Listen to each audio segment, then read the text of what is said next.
Hello, hello, all. Okay, well, it's been a week, and as you can see, I am still sitting in the exact same spot that I was last Friday. Why? Our painters quit.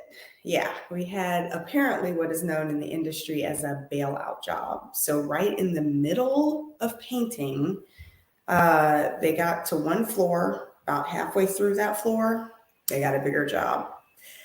So apparently, our little measly three-level house was not big enough for them, and they left us high and dry. So, as you can imagine, it has been an extremely stressful week. But that is not why we are here. You don't care about my painting woes. Instead, we are here to talk about something else, something much bigger, which is Black women at work. Okay. Or more importantly, Black women not at work. Well, what do I mean by that? What I mean is that since the pandemic, we've had approximately 4 million Americans leave the workplace. Okay. There was a lot of talk about it, especially last year, especially around Christmas time, where we were all kind of feeling it. And then we started to feel the drain in the supply system and lack of customer service, lack of services being available. We all started to feel it around the holidays last year. And that's when the numbers came out that, hey, there's about 4 million folks that are no longer working. Okay, well, out of that 4 million, about half are women. And then we just keep narrowing down those sectors more and more and more. And as of just November, December of this past year, we have had 181,000 Black women exit the professional workplace. Okay. Now, there's a lot of factors there, and there's three main ones, but I want to talk about one this afternoon, just one. And for me, it's the root cause of a lot of the other ones. And that one main factor sounds so simple, but it has so many tentacles and it reverberates so far out to folks' careers and opportunities and happiness at work and feeling rewarded and valued and all that. You wonder what that one foundational lacking thing is for Black women? Support. Lack of support. Specifically, sponsorship. Lack of sponsorship for Black women in professional work settings, particularly corporate America, is woefully low. Now, I attribute that to a few things, one of which being what I like to call the MiniMe Syndrome. And many of you who've attended my workshops and classes know MiniMe is not bad. Right? If there is an African-American female who were to show up in my workplace tomorrow, who had graduated from Pitt, who's a mom, who has a degree in IT, who was a project manager, oh, you best better believe she's probably going to right up to my sponsor list, right? It's just because I can relate to her. It's just because we have a lot in common. It's just because that we have a lot to talk about, right? The problem with MiniMe Syndrome, however, is that if the majority of those sitting in power seats meaning they have the authority, the social capital in the organization to make hiring decisions, to provide stretch opportunities for other individuals, to provide bonuses, to take them under their wing and show them the ropes and kind of help them navigate those workspaces with those unwritten rules, all of those things that aren't in the employee handbook, right?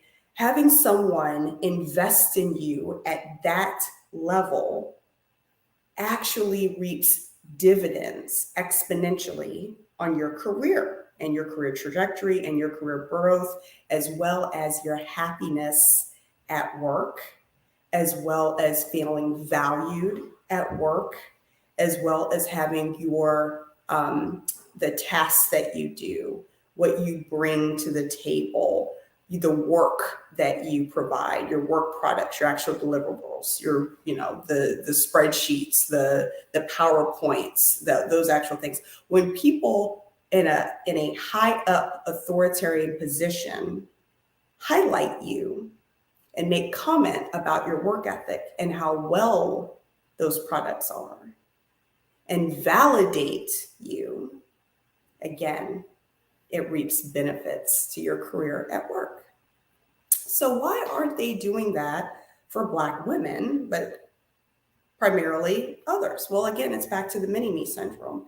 The majority, not all, but the majority of those that sit in the seats of power are typically Christian, typically white, typically male, typically married or heterosexual, and typically have children. They're family men.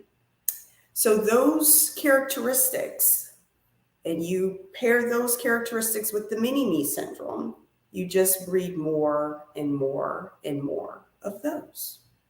So it takes a special person to cross the color line, to cross the gender line, to cross all the other lines of identity and really get close to and get to know and take notice of someone else that's not like them. And then help them actually sponsor their work, AKA support them. So if you are not being supported at work, meaning your work products are not being highlighted, the effort that you put into creating your deliverables is not being valued, you feel underpaid, overworked, and overlooked, quite simply, you feel invisible. You're doing a lot of hard work, but you're not reaping the reward for it. And that is the underlying plight of many, many Black American women. And I'm going to go so far as to say it's not just in the US, Canada, the UK, throughout Europe, throughout North America. Women from the African diaspora are all feeling it. And unfortunately, nothing is being done about it at a mass level. So as a result, the erosion, 181,000 of us have left.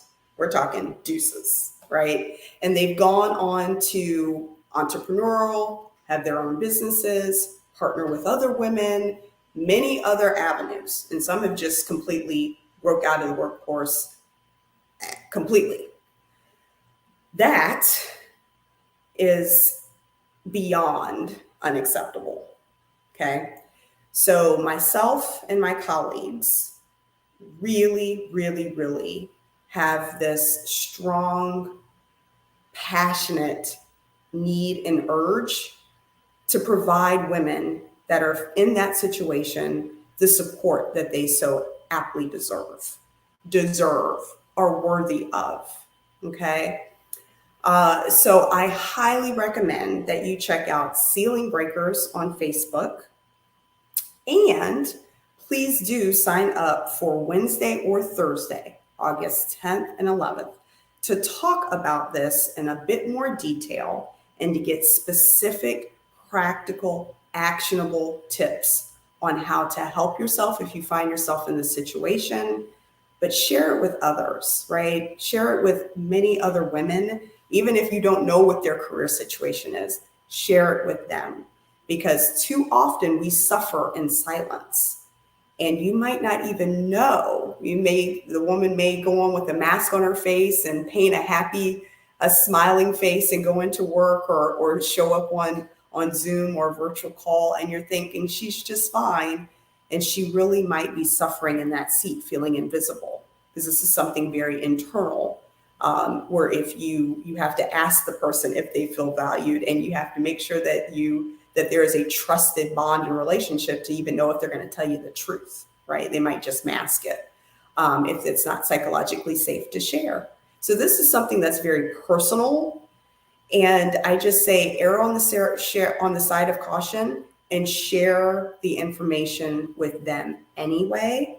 And if they think, nope, not for me, I'm good, I'm supported, awesome, join and share with how your organization is supporting you so that others can see that this is possible and it can happen.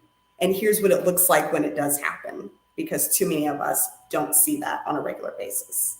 Okay, so thank you all for joining. And for those that catch on the replay, please put in the comments your thoughts about this, because again, this is critical. We hear a lot of stats and information and a lot of noise, but I just want to cut through that noise and get to the chase. And the fact of the matter is that Black women are not supported at work at the same level of quality or depth as their majority counterparts, period, point blank.